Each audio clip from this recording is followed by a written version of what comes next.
So I went to the library last week when I just finished something and I wanted something to read and I didn't know what I was gonna get. I was kind of, nothing was coming in on my list. I was just sort of wondering. Anyway, in the library near where I live here, there's a rack for trending, which I hadn't seen before. By the new books, there's the trending books, and on the trending books, I saw this book, Yesteryear, and since I'd heard of it, and I don't know why I heard of it. I guess well, it's a Good Morning America pick book, or whatever, which is sort of like a Oprah book, I guess, only not. So I thought I'd pick it up because it's like, well, I thought there'd be kind of book I'd have to wait a couple of months to read because it was recently published. So anyway, it's Yesteryear by Caro Claire Burke. Caro Claire Burke. And she's also a podcaster. Actually, I've been watching a podcast where she's talking about the book, being interviewed. I'd wonder what is this woman? And I listened to the podcast that she does. She does a podcast, I think it's called Diabolical Lies, something like that, and with another woman.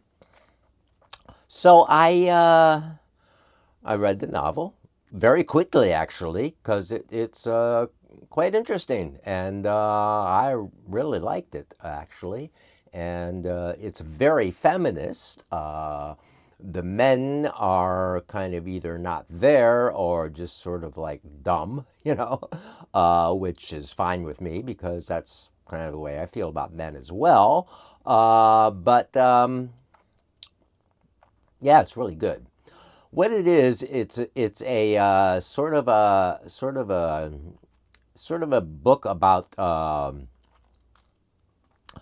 a podcaster or an influencer, a wannabe influencer, or a tradwife influencer.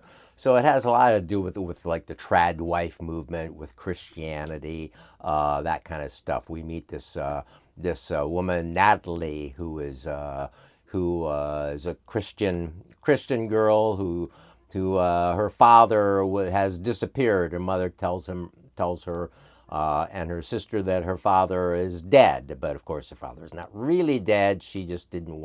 The mother just didn't want the father around anymore, is what the story was. So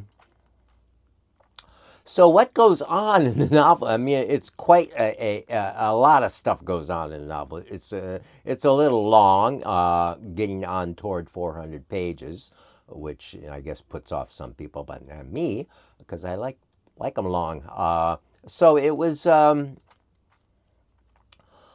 What happens is that she meets a guy in college, and he's a born guy. He's like a Kennedy, actually. He's like from a political family. His dad has been like a senator for like forever, and they're in Harvard. The girl has gotten into Harvard because of her grades, because she's quite an achiever, even though she's not rich. So. But she's Christian, so she's Christian.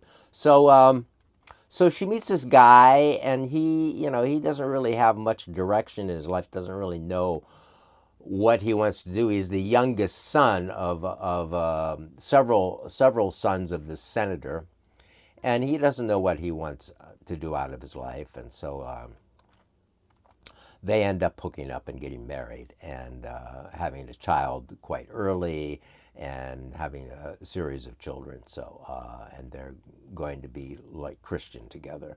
And there's a long section where she's living at her at the in-laws' house in California, and dealing with her husband's mother, who is like a pill popper, like addicted to pharmaceuticals and alcohol, I guess some. But So what happens? What it's about is about kind of a trad. It's about kind of a trad Instagram thing. So she becomes kind of a successful Instagrammer, selling this traditional life. They are rich, so they get his father to buy them a fabulous farm, but way isolated in Idaho, in between two mountain ranges, and uh, very cold in the winter and all that stuff. So that's the location. They get this house, a little house, but they renovate it, and do things to stage it to make it look like it's traditional, whatever traditional means, like unmodern, I guess. So they set it up like they have a microwave, but it's hidden somewhere in the cabinetry, so you can't see it. That kind of thing. So there's a lot of deception going on around her whole thing of this. She's taking videos of herself all the time with the children and making things, and she tells us, oh, it's all in first person. So she tells us when she's kind of futzing things, when she's baked bread, but really got it from Target or something, or from the baker downtown. So there's all that kind of stuff going on as well. So it's she's very successful in this thing, but deceptive. Then she gets a producer, a young woman. From New York comes out, and she's not poor either, but she's young, and she's interested in this traditional lifestyle as well, and she's been a follower on the Instagram, so that's how she gets involved in this, and then some things happen with her and the husband, and there's sort of mild spoilers going to come up in here when I'm talking, but.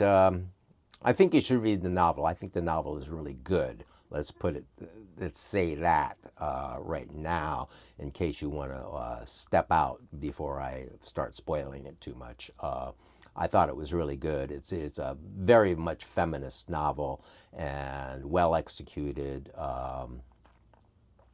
Yeah, I like it, and this is from a secular woman. This is not written by somebody who used to be in one of these cults or whatever, and escaped, and is now telling the story. This is someone who's just imagining the whole thing. So it was. It's a good novel, and a thing that hangs in with me is that I just read this book about Steve Bannon that Kurt Metzger recommended, that talks about the traditionalism in the fascist traditionalism that is part of Steve Bannon and all these other, Jacques Ellul and all this kind of stuff. Well, that kind of permeates into this sort of stuff too, in that going back to some sort of a traditional place, pre-modern, is going to be the place that where we can find ourselves back again. Make America great again is basically that kind of thing.